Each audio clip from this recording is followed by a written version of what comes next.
అమ్మ అన్న పిలుపులో ఆప్యాయత ఉంది. నాన్న అన్న పిలుపులో నమ్మకం ఉంది. తాత అన్న పిలుపులో తన్మయత్వం ఉంది. అమ్మమ్మ అన్న పిలుపులో అభిమానం ఉంది. నాన్నమ్మ అన్న పిలుపులో నవ్వు ముఖం ఉంది. అత్త అన్న పిలుపులో ఆదరణ ఉంది. మామ అన్న పిలుపులో మమకారం ఉంది. బాబాయ్ అన్న పిలుపులో బాంధవ్యం ఉంది.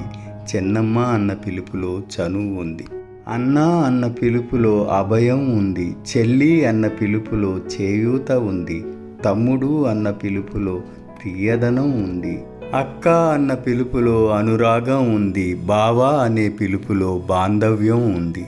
వదిన అనే పిలుపులో ఓర్పు ఉంది. మరదలు అనే పిలుపులో మర్యాద ఉంది.